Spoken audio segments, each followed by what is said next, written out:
Bonjour la communauté. Aujourd'hui, je vais vous parler d'un sujet très capital. Je vais vous parler de l'e-commerce en RDC. L'e-commerce ou communément appelé vente en ligne. En fait, c'est un secteur d'activité qui est saturé, mais là où la demande ne cesse de croître. Je me suis posé quelques questions. Qu'en est-il de l'expérience que vivent les consommateurs de ce secteur? C'est de ce que je vais parler vraiment aujourd'hui. C'est le sujet d'ailleurs que je vais aborder. Qu'en est-il de l'expérience que vivent les consommateurs du secteur d'activité qu'est l'e-commerce ou la vente en ligne? En fait, j'ai compris que la majorité des consommateurs, par rapport aux avis que j'ai pu avoir, qu'ils vivent une expérience traumatisante, là où la confiance ou la certitude de se faire réellement livrer n'est pas son plein. Mais parlons des 3 erreurs basiques que font les acteurs du secteur e-commerce congolais et comment y remédier en créant de la différenciation auprès des consommateurs si vous êtes dans ce secteur ou soit si vous souhaitez ou prévoyez de vous y lancer. Nous allons aborder 3 points. Comme j'ai dit, on va parler des 3 erreurs. Le premier, c'est le prix. Le second, c'est l'offre. Et nous allons finir avec la livraison. Le prix. C'est quoi les problèmes avec les prix dans les secteurs de l'e-commerce congolais? Généralement, j'ai compris que les prix est fixé et varient d'une personne à une. Dites-moi, que ressentiriez-vous si après avoir acheté une chemise à 30 $ chez un acteur X et qu'après il y a un proche dans votre entourage qui vous revient avec la même chemise achetée auprès du même acteur à 2 fois moins les prix? C'est-à-dire qu'il a acheté la même chemise mais à 2 fois moins les prix chez les mêmes acteurs à qui toi tu achètes. Vous direz sûrement je me suis fait escroquer. Alors que faut-il faire dans ces cas? Faut être transparent. Soyez transparent avec les prix de vos articles. Évitez de vouloir à tout prix inviter un client d'aller sur WhatsApp juste pour lui faire part du prix. Vous allez vous demander pourquoi. Parce que cette façon de procéder envoie une mauvaise image de vous, mais pas que ça. Elle désexcite aussi les prospects et vous fait perdre l'argent en marketing également.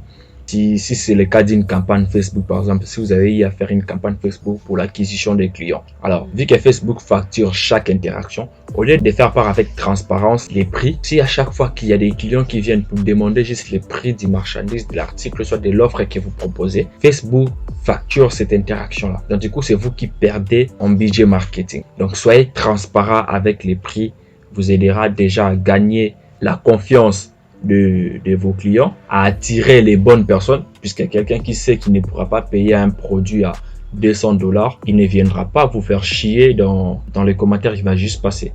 Par contre, les gens qui viennent, c'est parce qu'ils ne savent pas faire les rapports qualité-prix. Ils ne savent pas quel est le prix qui est fixé. Le prix n'est pas transparent. Donc, du coup, ils se sentent obligés de venir dans les commentaires. Donc, les premiers points, c'est les prix. Soyez transparent avec les prix.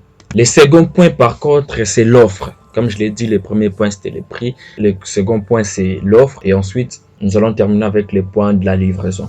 Alors, l'offre. Pourquoi l'offre? Attendez, qu'on se le dise d'abord. Vous êtes en affaire pour gagner de l'argent. Sinon, à la place, vous aurez pu créer une association ou ONG.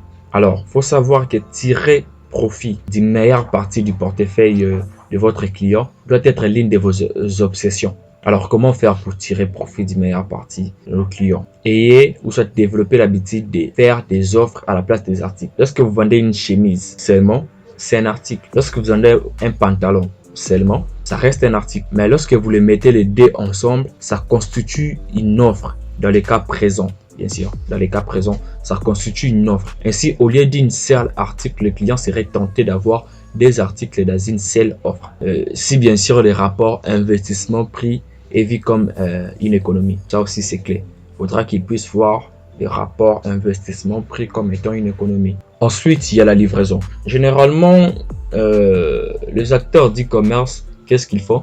Ils mettent un prix en dehors du prix que revient la marchandise. Si la marchandise coûte, par exemple, je dis 20 $, ils disent, ok, vous allez ajouter 5000 francs pour la livraison, si vous voulez vous faire livrer à domicile. Une chose est vraie. Un client qui, même après avoir payé 50 $ sa marchandise, est à la limite réticent. Même s'il a payé 50 $ sa marchandise, il est réticent d'ajouter les frais de livraison. Généralement, c'est ça. Alors, ce que moi, je vous conseillerais à la place, c'est d'inclure au préalable les prix de la livraison dans celui du produit.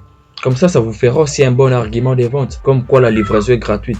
Mais vous, en interne, vous savez que non, les frais de la livraison est pris en charge par la vente du produit. Une fois que les produits est vendus, les frais de livraison sont déjà pris en charge. Voilà ce que je voulais partager avec vous en rapport avec le secteur e-commerce. Si vous êtes acteur dans ce secteur ou si vous prévoyez de vous lancer dans ce secteur.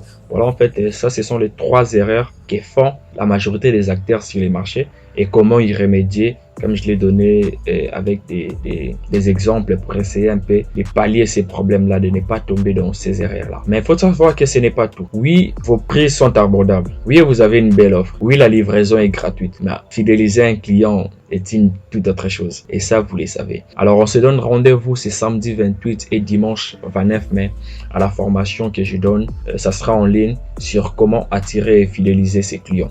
Pour avoir plus d'informations, pour accéder à la formation, écrivez sur WhatsApp, soit sur Telegram au plus 243 82 34 76 676. Plus 243 82 34 76 670. Jodil K. Chabi.